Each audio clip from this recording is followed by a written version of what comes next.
Nós somos o grupo 4 e vamos falar da propriedade coligativa da tonoscopia.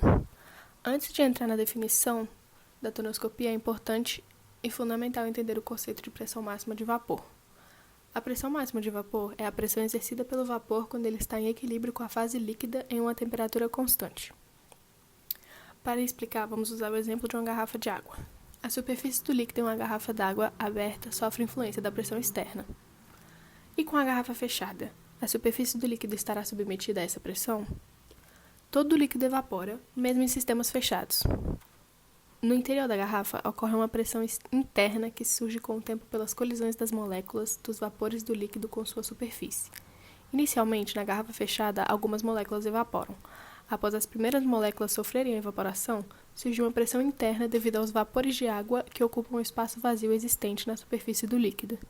Com o processo de evaporação iniciado, algumas moléculas que estão em vapor colidem com a superfície do líquido, voltando ao estado líquido. Com o passar do tempo, o aumento da pressão interna do sistema provoca uma diminuição na velocidade de evaporação e, consequentemente, um aumento na velocidade de liquefação, do estado gasoso para o líquido, pois um número maior de moléculas se encontra na fase gasosa. Quando as velocidades de liquefação e de evaporação se igualarem, será estabelecido o equilíbrio dinâmico entre as fases, obtendo a máxima pressão exercida pelos vapores. Fatores que influenciam a pressão máxima de vapor. A temperatura é um desses fatores, pois quando a elevamos, ocorre maior agitação molecular na substância e, consequentemente, o líquido evapora mais intensamente, aumentando sua pressão de vapor. Portanto, quanto maior for a temperatura de uma substância, maior será sua pressão. A altitude também é um desses fatores. Quanto maior for a altitude, menor será a pressão sobre a superfície do líquido. Logo, o líquido entrará em ebulição a temperaturas mais baixas do que a de ebulição no nível do mar. Aspectos quantitativos da tonoscopia. Segundo Raoult, cientista francês, a pressão de vapor de um líquido em solução é compreendido como a multiplicação entre a pressão de vapor do solvente puro e sua fração molar, definindo assim a lei Raoult. Tendo que a fração molar do solvente é calculada da seguinte forma: XS representará a fração molar do solvente, que vai ser igual ao número de mol do solvente dividido pelo número de mol da solução.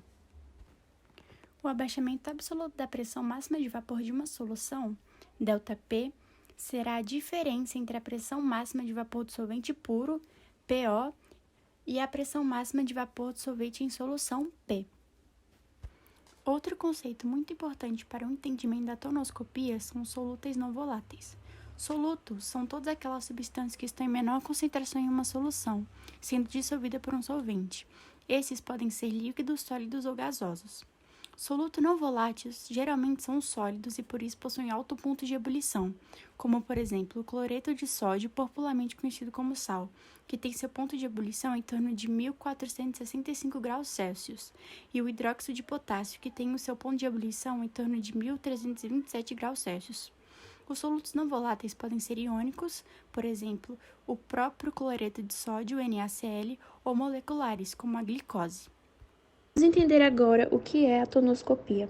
A tonoscopia estuda a diminuição da pressão máxima de vapor de um líquido puro quando adicionamos um soluto não volátil a esse líquido. Esse fenômeno é explicado por interações entre as partículas do solvente e do soluto. Interações que são responsáveis por dificultar a passagem do solvente para o estado gasoso e, consequentemente, diminuir a pressão máxima de vapor no interior do sistema. Quanto maior for a quantidade de partículas de um soluto não volátil, menor será a pressão de vapor do solvente. O gráfico nos mostra 3 curvas, as quais representam o solvente puro, a solução 1 e a solução. Soluções que são constituídas pelo mesmo soluto e o mesmo solvente, no caso a água. As curvas indicam, como resultado, que o aumento da concentração da solução implica diretamente na diminuição da PMV. O cálculo da tonoscopia pode ser feito por duas fórmulas, dependendo do tipo de solução. Para soluções moleculares, aquelas que o soluto é molecular, por exemplo, o açúcar, em que o número de mols do soluto é igual ao número de partículas da solução, é usada a seguinte fórmula: ΔP dividido por P2 é igual a K vezes W. ΔP é o abaixamento absoluto da pressão máxima de vapor. P2 é a pressão de vapor do solvente, e a razão desses dois é o abaixamento relativo à pressão máxima de vapor. O K é a constante tonoscópica, que varia para cada solvente, e o W é a molalidade, que é o coeficiente entre o número de mol do soluto e a massa do solvente, que é expresso em quilograma. Já para soluções iônicas, aquelas que possuem íons que são provenientes da ionização ou da dissociação, deve-se multiplicar a fórmula pelo fator Van Hoff. Então, a fórmula fica ΔP dividido por P2 é igual a K vezes M vezes I, sendo M a massa molar do solvente dividido por 1000 e o I o fator Van Hoff. Por serem soluções iônicas que nem sempre 100% das partículas que foram dissolvidas foram ionizadas, surgiu a necessidade de introduzir um fator de correção nas fórmulas para realizar os cálculos envolvendo soluções iônicas. Essa fórmula é calculada por I é igual a 1 mais alfa multiplicado por Q menos 1. O I sendo o fator de Van Hoff, o alfa sendo o grau de ionização ou de dissociação iônica e o Q o número de íons originados por uma fórmula do soluto. A primeira curiosidade da tonoscopia é que a ebulioscopia é uma consequência dela, já que o aumento da temperatura do início da ebulição de solvente repercute uma consequência direta do abaixamento da pressão máxima de vapor, ou seja, da tonoscopia. A segunda curiosidade sobre a tonoscopia pode ser feita por meio de um exemplo. O exemplo é: quem evapora mais rápido, o rio ou o mar?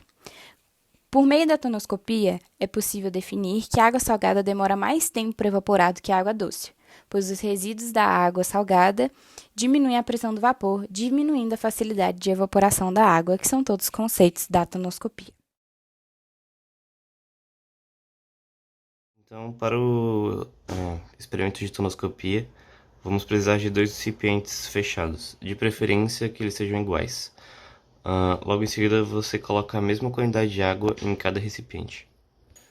Feito isso, marque o nível da água nos 2 potes. Eu, nesse caso aqui, marquei e ainda adicionei, para diferenciá-los, coloquei uma cor ali, denominei o da esquerda azul e o da direita vermelho. Logo em seguida, adicione um solúvel não volátil em um dos potes. Nesse caso, eu adicionei açúcar ao pote azul, por isso o nível de água dele está um pouco mais acima. Após adicionar o nosso solúvel não volátil, nesse caso foi no pote azul, certifique-se que os dois estão fechados, são ambientes fechados, e agora nós esperamos para, no final de algumas horas, podemos observar depois de algumas horas que o pote vermelho da direita teve alguma alteração no nível da água, né? Enquanto o da esquerda, o azul, por conta do soluto, nesse caso o açúcar que nós colocamos, quase não teve alteração no nível da água, na coluna d'água.